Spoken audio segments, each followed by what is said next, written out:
Hello and welcome to Brian Moore's Full Contact with the Telegraph. The 2022 Six Nations is in the history books. Congratulations to France, who listed their first title, not just Grand Slam, in 12 years. They were the pre-tournament favourites and they lived up to their billing throughout the competition.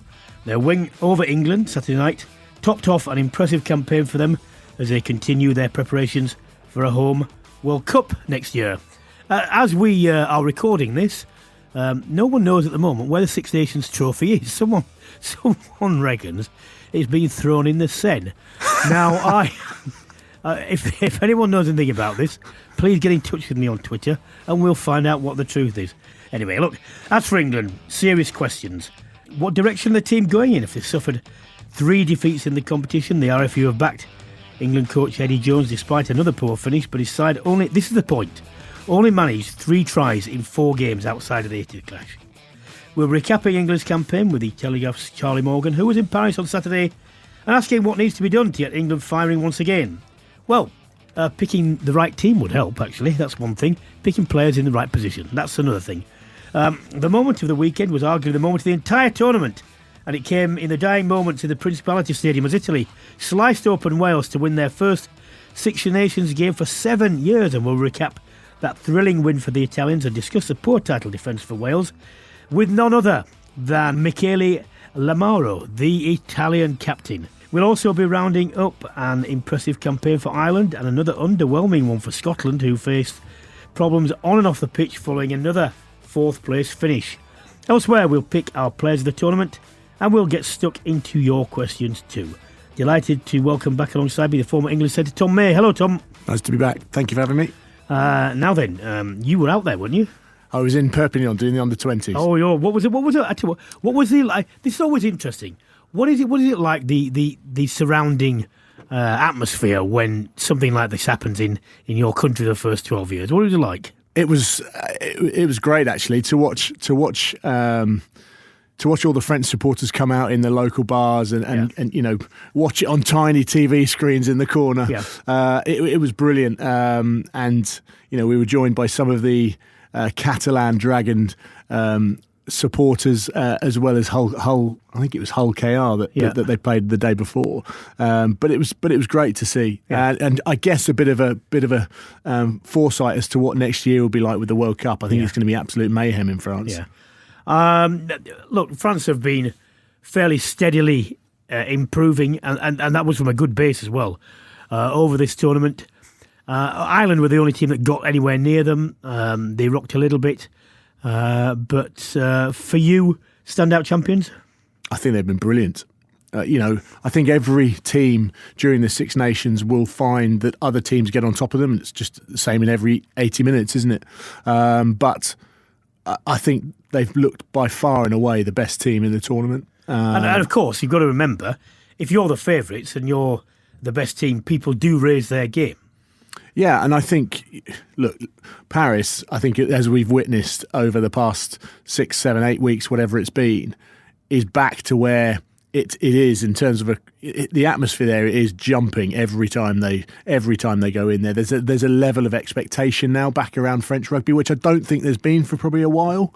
Well, let's repeat this. It's 12 years since they even won a title. It's crazy, isn't it? When you think of the depth of talent that they have. Yes. And I mean, people go on about England saying biggest played numbers, economic power and so on. But the same is virtually true of France as well. Yeah, and look, you can have as many numbers as you like, but if your pathway's not functioning, it's not producing good young talent, then that's where the problem lies. And France are doing that time and time again.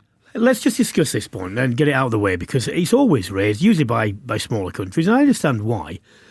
It isn't a question just... Obviously, if you have greater playing numbers, there are chances that you will unearth better players. I understand that. It makes it easier to have, you know, teams that don't get hammered. But I reckon if they halve the playing numbers in England, but for example, say, got every single one of the best athletes to come out of the north, then they'd have a stronger team than they have at the moment, because they'd be getting the best talent. And so much talent goes to other sports in this country. You know, whereas, for example, in New Zealand, far fewer players to pick from, but they get the very best athletes of everything they've got. and the pathway as well, which is the second bit, which is just as important. Well, look, I think some of the best pathway coaches have been involved with England. I think John Fletcher was one of those. And a large portion of the players that we now see in the England team have been coached by John. Now, that's not taking anything away from Alan Dickens and the guys that are involved in that pathway now, but are they as strong as we see from the Italians, from the French? Let's not forget that Italy last night finished third in the Six Nations under-20s tournament. And there's a lot of work that's gone into developing young talent, which we now see coming through into the Italian team. And there's more to come, by the way. Yeah. Do we need to fix that? Listen, I think our young players need to be playing. I don't think they play enough. And that's where they earn their stripes, learn to make mistakes.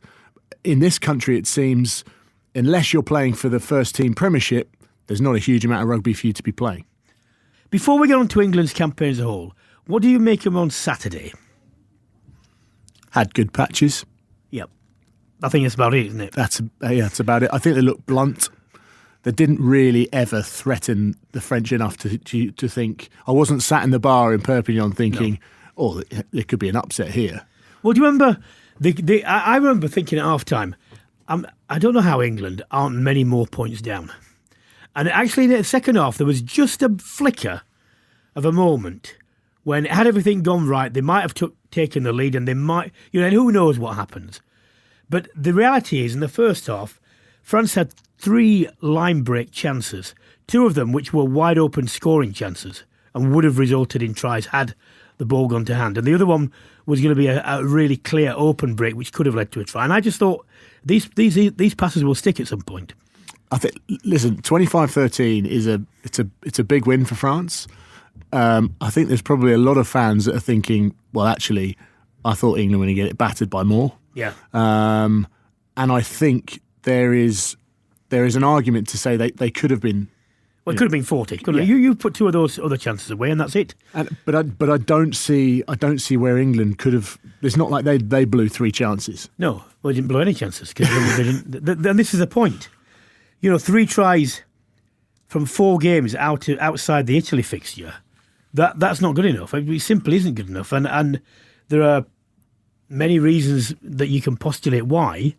First up for me was, if you constantly change units, I mean, at some point you've got to say, are we being reactive to what's coming towards us? And which you do have to be to a certain extent if the team you're playing against has conspicuous strengths. But if they don't, and they're a very good all-round team, surely you're better off saying, look, it's not just this game as well for us. We've got other things to look at. We can't win the title. Let's try and get some more settled units. And yet again, Stewart playing out of position. He comes in off the wing, doesn't hit the man or the ball. Not his fault necessarily because he's not a winger. Furbank comes in. I haven't seen. It's not personal. I don't know George Furbank, but I haven't seen a performance from George Furbank where unequivocally you would say, had you not known the number, the shirt warrior, that man must be playing fullback for England. No, do you know what I find really weird is that actually when you look at the team, some of the players, especially within backs and forwards, actually had pretty good games, but it's the collective that doesn't function. But that comes back to the coach. Well, the mentality. I've never doubted, and we've seen it during this campaign from England, lots of character, lots of strength, lots of physical endeavour, lots of commitment, lots of individually good things. So I'm not doubting the players, their bona fides in the sense of are they trying or whatever. But we come back to the fact you cannot keep changing. Even the halfback comments. Why did he pick Ben Youngs to start? Yeah, it's I don't know. And Ben didn't have a good game. No, and he looked like he'd been caught out when Dupont scored. I think with regards to our attacking plays, if you watch the Irish and the French, they're decoy runners, their option runners are flat to the line. They are a genuine option. English runners are wider. They're slightly deeper. The guy out the back who's getting the ball is miles away and he's wide. Defensively, that's far easier to read. Well, if you're going to try and get the edge with a deep ball, and forgive me, people think, what do you know as a hooker? Well, I played loads of rugby in the backs, but you have to have the line absolutely precision right to the centimetre, or he's got to be flat out, because otherwise you won't get to the edge. All you'll do is create a tackle zone that's deeper than it would have been.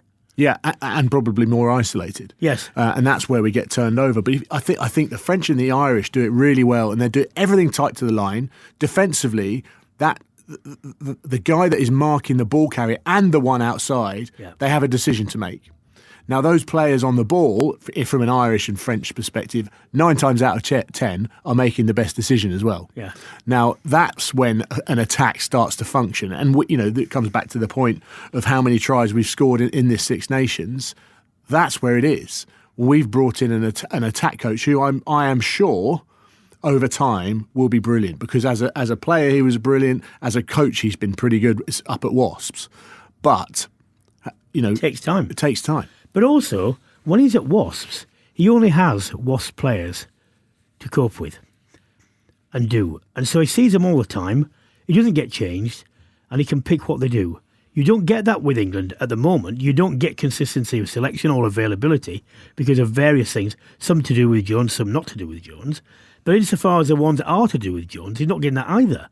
So, I always said this about Andy Robinson.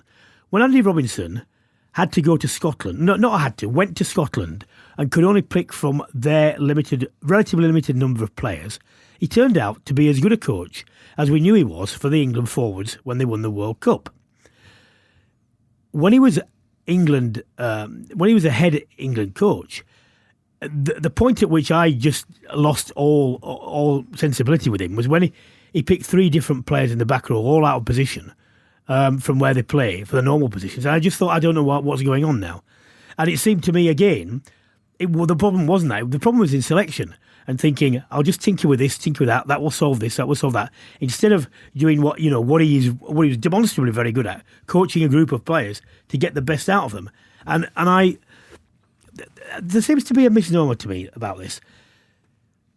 Saying we want players to play as if they've not got a number on the back, to me, it means if you have a prop in an outside centre position with a flowing move, he is able to draw a man in space, straight, keep the line straight, and put the man away to score.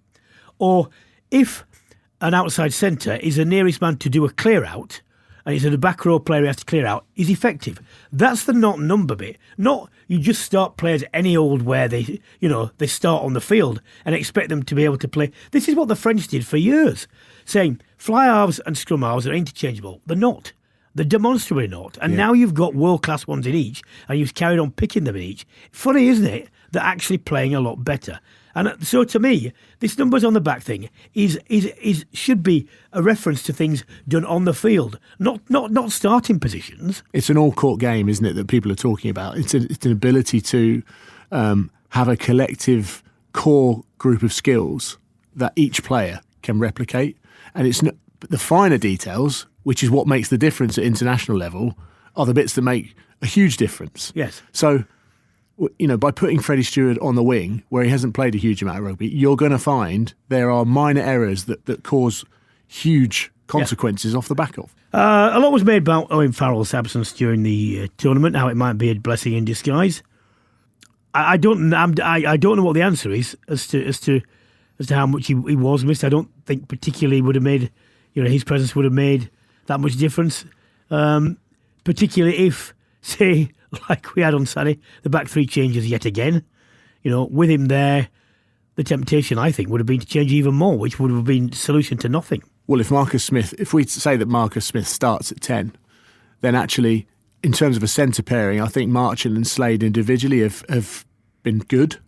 But I think with him not there, we lacked a bit of leadership. I think at times during the Six Nations, you had players looking around saying, who's going to take us forward here? And maybe that's where England may have missed him the most. The flip side of that, I guess, is that other players have to stand up, and I think players like Ellis Genge have really put their hand up. Yes. In terms of being one of those leaders. Sam Warburton raised this on the BBC, saying that he reckoned Jones had been using the Six Nations as a development tool for the World Cup, and that if so, that was disrespectful. I actually think the reverse is true. I think Jones has always been a man who has said, I want to pick the best 15 to win this game. As witnessed with the Furbank thing and him coming out and saying Furbank had the best long kicking game. And that was definitely a counter to France's long kicking strategy, when he would have been better off saying, look, for start off, if he wanted to do that, he should have played Elliot Daly. But the other thing is, no, just, they'll do theirs and we'll do ours because we're developing. And actually, if he is using it as a development tool for the World Cup and it comes right, then that's fine to me. Yeah, I'm not sure you would ever looked at one of those Six Nations sides and gone, oh, he's just completely, he's rested all of our big guns and we're just having a run around seeing what we can find out about various different players. I don't think we ever saw that. But you have to go through a period of developing and taking steps forward and learning in competitions because there's not enough games.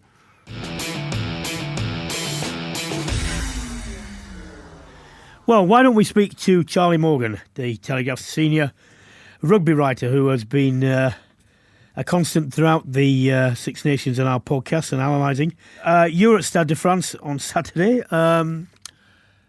I imagine... I've got the question here. What stood out about England's performance? It was an awesome occasion for a start. But as far as England's performance, I thought a little bit bitty and a little bit gimmicky, to be honest. I think as far as them, are you just speaking there about horses for courses selections? I think that maybe blinkered them a little bit. Certainly early on, where you had Ellis Genge hanging in the backfield, and they were obviously so focused on targeting Melvin Jaminet and kicking towards Freddie Stewart on the right wing. And those ploys worked in part. The one that didn't work was them going after France's lineouts. Those ploys worked in part, but I thought actually that they papered over some of the cracks that we're going to talk about later, I imagine, which is to say their lack of cohesion and their lack of kind of an overall clarity, which is what has completely exuded the way France have played throughout this tournament. You've compiled a charge sheet against England for their poor Six Nations campaign in today's Telegraph. Let's look at a few of those things. I mean, we've just been discussing the seemingly directionless attack, and for me, this starts in the ball carrying aspect. If you don't get the ball carrying right and pose defences and very good defences, and one's coached by Sean Edwards, by the way, which has been a highlight, and people should not forget this, a highlight of what France have done and the way they've hung on in games and eventually won them. It's been a huge thing. If you can't pose questions other than the normal ones of me running into you, Ellis Genge running flat out into big people, then you're not going to get the sort of ball that gives the backs even the opportunity and the space to try and exploit them. If you then carry on by having unfamiliar units to exploit ball, which is not ideal, then you're going to get what they actually got, 4 tries in 3 games. And that's just not good enough. But it comes back again to me to the first up, the lack of sophistication and the insufficient posing of problems by the ball carriers when they take the ball into contact. Yeah, totally. And I think you can flip that around by saying, if you look at England's sole try they did score at Stade de France, where did that come from? That came from a line-out strike move. That came from Henry Slade playing a pass across Simon Dale to Joe Marchant, who broke the game line. And it was probably to do with quite a rare defensive misread from Gael Fickou. But that's what, if England have multiple threats there, have multiple direct threats, that's what's going to give them the momentum, which is going to make everything easier. And over the course of the tournament, that hasn't been the case. And you can go back to Murrayfield, where they started Slade and Daly together. That never looked underpowered throughout. And Scotland fed off that. And I think actually Joe Marchant has we're going to talk, I think, later about the players that have emerged with credit. I think after his performances against Ireland and France, Joe Marchant has done that. But that was maybe circumstantial because he had COVID in the lead up to the Scotland game. I wonder whether that's been a slight hindrance for England. But if you look at somebody like Nick Tompkins for Wales, he caused problems in the England game, which is what we spoke about at the time, just because of that directness, and it just stops the attack from getting too lateral. And England looked, they lost fluency because they grew lateral because of that lack of direct threat. Charlie, Brian mentions the word sophistication. Now, there was nothing too sophisticated about some of the ways that I started playing when I was a player. And it's about coming directly at someone. And as Brian mentioned, I am going to run over the top of you. Now, let's add a bit more sophistication to that and say, I'm not going to go at you. I'm going to go at your arms either side of you. What, in terms of, we've talked to the death almost about where do we get the replacement for Manu Tuilagi. We don't need to go and create a like-for-like clone of Manu Tuilagi, because you just mentioned Nick Tompkins. It's all about a balance of intelligence and power dynamism, I think. And now, I agree with you. I think Joe Marchant at the weekend played brilliantly. Do we just have to take a step back with England's attacking game and say, right, we do want to go from one touchline to another, but to earn that right, we need to go straight down the middle at times as well, and probably first. For me, it doesn't seem like we've taken away the simplicity of that and tried to complicate some of our attacking game. I think it's certainly overcomplicated, isn't it? And it certainly it looks frantic, and it looks like there are different parts of an attacking strategy coming together without looking a lot worse than some of its parts at the moment. If you look at France's centres, obviously Fiku, we just mentioned Jonathan Dante, they're big guys who can punch holes, but they're also ball players. I don't think England are going to find power athletes like that are sort of closer to what they get with Manu Tuilagi, but there are players there who are tough carriers. You know, somebody like Dan Kelly, for instance, at Leicester Tigers has that about him. I certainly think, and the other way you can supplement that, which is what they have been doing a little bit, is to have those back rowers and Genge hanging out for the first phase line and in midfield for first phase line out strikes. They've done that a little bit. And I just wonder, and this is why all the points on that charge sheet that I compiled are sort of connected. And one of them, I think, is just maybe Jones revisiting what he thinks about balancing that back five of his pack and how he seems wedded to having that extra jumper, that hybrid sort of lock come back rower at six. Because if you look at the Ireland and France back rows, they're the most tactically clear. They play in a different way, but they're the most tactically clear sides. And their back rows are really interesting, just so versatile. They're able to line up jump, but as a part of the pack that are all really comfortable on the ball, they're also able to punch holes. And it's kind of, I certainly agree that England are sort of almost building on sand when it comes to their attacking approach, because they don't have that foundation of go forward at the start. Let's go on a positive note. For which players, both you, Charlie, and you, Tom, stood out during the Six Nations? Tom first. It's not normally I would go for a prop forward, but I think Ellis Genge has been outstanding during the Six Nations. Always put his hand up. He's carried hard.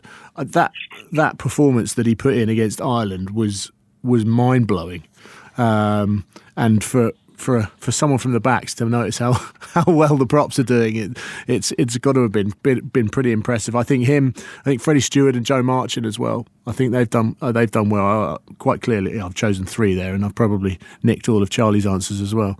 Well, I'll tell you what. Why don't we ask you, Charlie? Why don't we ask you about Marcus Smith then? Oh, good question. I'd written down 5, Tom. So I was going to do the same to you. Marcus Smith is really interesting. I think that's tied together. I think you were talking about Farrell, weren't you, earlier? And Jones said that in the autumn, and he got a bit of heat for this comment, but he said that he'd like Farrell to sort of be there to look after Smith. And I think actually that maybe looks a little bit prescient now. I think Smith did well. I think he had a very commendable Six Nations, and I think he did that in spite of the infrastructure that he didn't have around him, in spite of that instability as far as an overall game plan and as far as an unbalanced midfield partnership some of the time. I don't think Daly and Slade together did him many favours. I think it obviously looked a little bit better when Slade was there with Marchant. I think most people realised that this Six Nations was going to be a bigger test than anything that he'd come up against before in his career, just as far as how prolonged it is and how you've got, you're playing in different conditions against well-drilled defensive sides. And so I think actually Smith it will be hugely beneficial for him. And I think now that's 10 tests. And then from the game on Saturday, I did a piece comparing him and Roman Ntamack. They're the same age.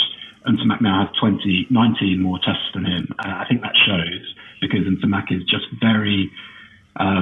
just seems a little bit more at ease with the rhythm and flow of test match rugby. And I think that will come for Smith.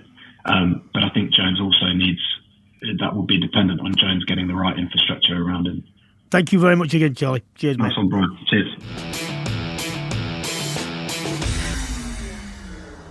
Well, let's discuss what was, for many people, the highlight of the weekend, and that was Italy's first tournament win for more than 7 years. A sensational last-minute try saw them beat Wales in Cardiff, and I can't tell you how pleased I am to have the Italian captain, Michele Lamaro, joining us now. Michele, hello. Ciao, buongiorno, and hello to everyone.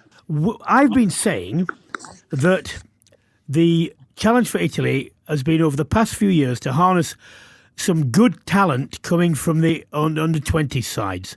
And Tommy's an under-20 specialist, my co-host, and he's been saying that the same. Did you in the camp think that this would eventually happen because you had the talent coming up and it was just a question of time? Well, I think obviously the under-20s are doing pretty well. In the last few years, they've been done really well. I think since 2017, 2016, they've been doing pretty well. So I think the next step was to take them to the next level, So they were pretty competitive before, and then maybe they were struggling in getting in a international level. So I think that the main focus stays on that, but that's a good point. The guys are there. The guys have willingness to come up and to get into that international level. We see Leonardo Marin has done, I think, a great championship, and he could have been playing for under 20 as well. Mm-hmm. He's unreal. So I think now there are some really good young players, and we just need to get together. How important has Benetton's improved, form been over the past few years? They've got much. They've got far more competitive than they used to be. There's been a lot of players being able to play together. How much has that benefited the Italian team? Yeah, no, obviously a lot. I mean, if you have the franchise that does well, that's the most important thing. We see Scotland once this year, they've been doing so well. So I think Benetton has a really good process. Started with Kieran 5 or 6 years ago, and that's something that we are carrying on now with the new staff management. And that's obviously something really important, that we have to perform well so that we can then carry it into the national team as well. And so, in the last few years, we've done pretty well, but now we have to really get together and be more competitive every year. Michele, Brian and I were talking about how England's pathway needs to perhaps be revisited and developed again. I'm quite interested to see or learn about what changes were made to the Italian pathway so that those players that were performing well at the under-20s level were given opportunity to then develop into senior rugby and then on to international rugby, because there's obviously a big step between the two. Were there any sort of significant changes that you can highlight? Well, actually, obviously it's something that we were pretty competitive exactly in the 2020s, and then guys are struggling to get into the franchises a few years ago. So in the last few years has been a little bit changed that way, so that the young guys has found some place more in the franchise, so in Benetton and Zebre, so they could actually approach to the higher level a little bit earlier than before.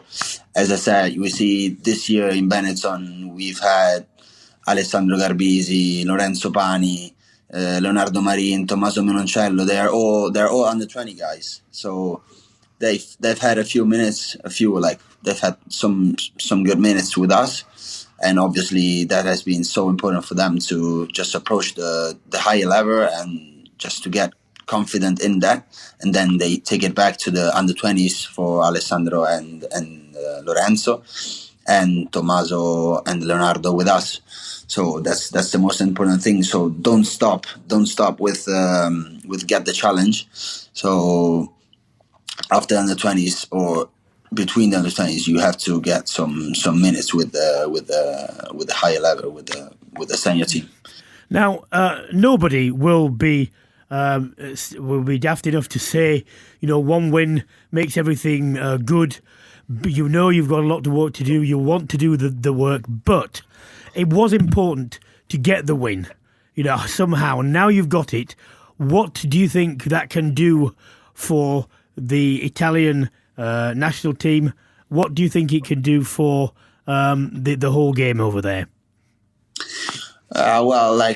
Obviously, a match is only a match, and that stays there. Obviously, the result is something that just if we hadn't done that last try, the performance wouldn't have changed.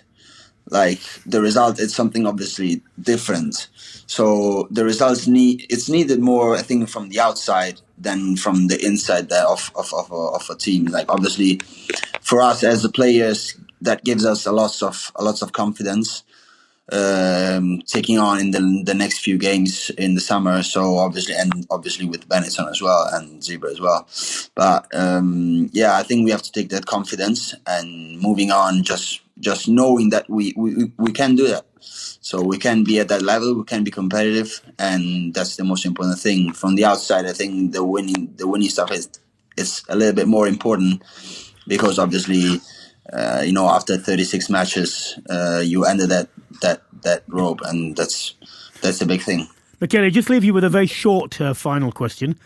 It's rumoured that the French lost the Six Nations trophy in the Seine when they were celebrating their title. What sort of celebrations did you have? No, obviously, obviously after the game, I said we wouldn't have to celebrate that, but that wasn't obviously. Exactly. Obviously, no, with a few more beers than it was needed, actually.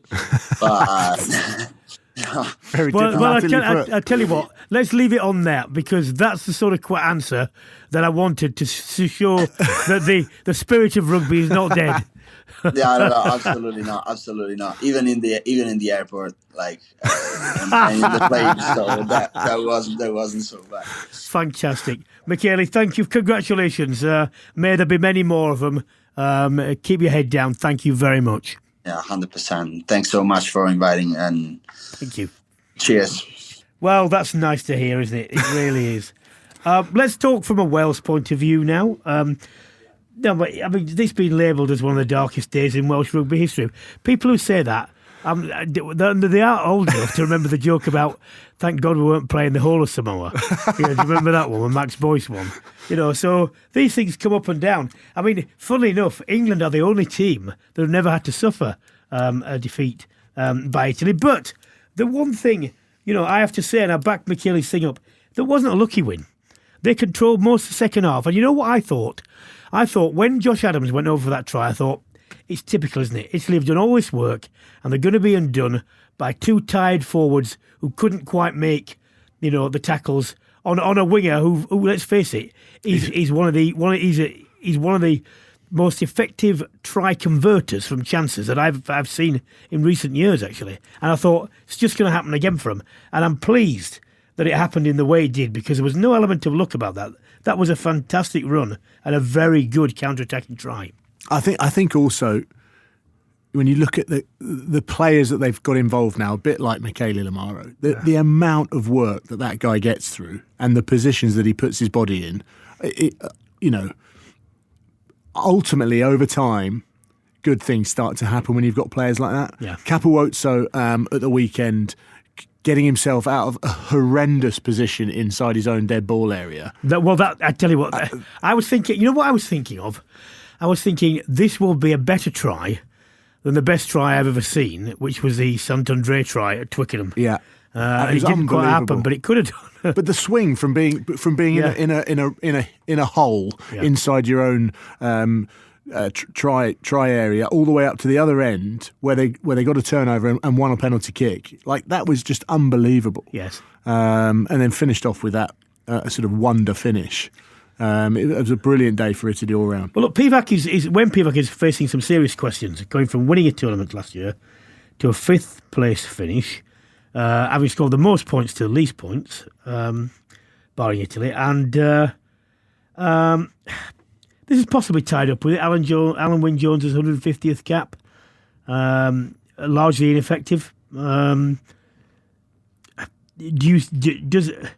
Is it a case of Pivac getting decisions wrong, or actually, given the number of injuries, just not having a full complement to deal with? Well, look, I think Wales ahead of the competition and during the competition have suffered with injuries, but everyone's faced them, so you can't really use that as a huge excuse.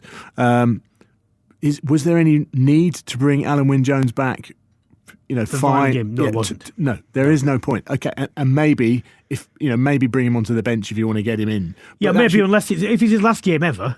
Well, yeah, but to get the 150, maybe. But there's been people in his position that have been playing brilliantly. Yes, that's fair. Yeah. And then we come back to selection. Have the right people been chosen? I think going back to Charlie's point about England, I'm not quite sure what you wouldn't be able to describe what Wales do in a game to provide identity. Apart from, I would say, players like Josh Adams and the back three and so on have constantly been threatening when they've had the ball. Yeah. So you can say that it's a question of how they get there, and far too much of it from a Welsh point of view seems to have been self-created from counter-attacking opportunities, which they've been good at doing, but not enough from getting these players into positions from their own plans. There's no doubt. Well, I've got friends that were in Cardiff at the week, and they said it was a very, very quiet stadium as everyone was filing out. Yeah. I think most people have forgotten that by the time they reached the high street. But it's a tough pill to take because it's your last game and you want to get back on the horse, and they're now going to have to go down to South Africa. Well, Ireland, easily for me, not a whisker. Just a step behind France, but I think that is mainly a question of time, actually. I think France have been developing this group of players for a bit longer, and it looks like about 18 months longer. I think the gap is quite short. And I will be interested to see what happens on the summer tours, whether they're fully selected and so on, as to how they go along. Because I think that Ireland and France now, on their day, are the equal of the Southern Hemisphere big sides. Definitely. And can turn them over. And so for Ireland, who knows what would have happened if they kicked the corner, etc., against France. They came back and they could have won. I'm not saying they should have done, could have won. And I think, as a report card, probably 8 out of 10. Yeah, I think they look good. I think they could have been blown away in Paris. And they clawed their way back into that game, didn't they? I think Ireland have found some new talent that are now really, like the likes of Mac Hansen. I think Caelan Doris has been brilliant. He's not really new. He's been around for a while. Yep. And then going back to the under-20s, Ireland have just got a Grand Slam in the under-20s. So they've got another pipeline of players ready to come through. And that leaves us Scotland. Another really disappointing campaign from moments of expectation, and they clawed the way to win. I mean, they shouldn't really have won against England. England were in control of that game, and had it not been for a moment of madness from Luke Cowan-Dickie, who did the one thing he shouldn't have done, could have done anything else, and he might not have been as bad. Well, if you kicked that ball 100 times, 99 times, you wouldn't have done it. Yeah. But they delivered little, and I go back to the point I made. They were not bullied completely as they have been in the past, but their forwards were second best for large parts of several games, and in international rugby, you're not going to have long-term success. You'll get the odd win against the grain, but you just cannot be second best in the way that they were, and I can't understand necessarily why it is, because the personnel and of all the teams, I think you would say they probably suffered fewest unavailabilities of their squad. I remain to be corrected by that, but I couldn't see they were significantly. The only thing I started to think, and it comes back to this whole thing of the players going out. Is it a happy place? If you've got all the best players there and they aren't functioning, are they in a place where they think, oh, this is great to be getting together as a Scotland team, and we really enjoy being here and doing it for each other, because really, give or take, you've got the best team, the best available players all the time. Yeah. And then you get these breaking protocols and all that sort of thing. Look, the breaking protocol things, stuff like that, they're not huge things necessarily themselves, but it's just things like you think, why has that happened? Didn't need to happen. Just a distraction. Yeah. If you're going to plan a campaign, do you plan to start it on a note where you're having to answer questions about something that's nothing to do with rugby, which is within your control? No, you don't.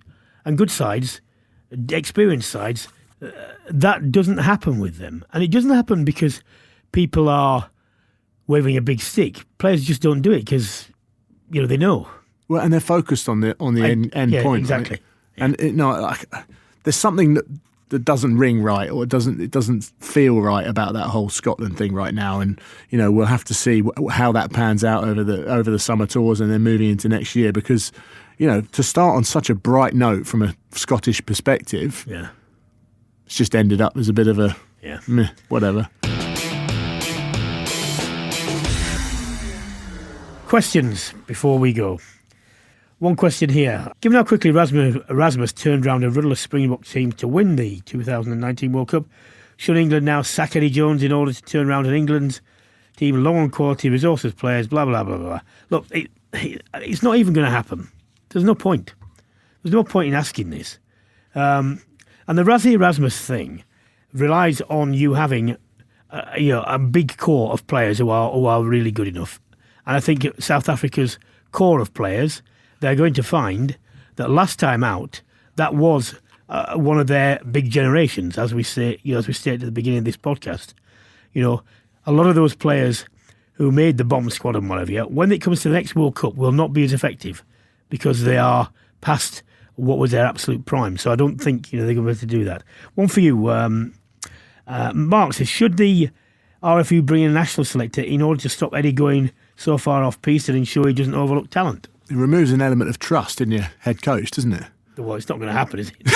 It's not. Yeah, it won't happen.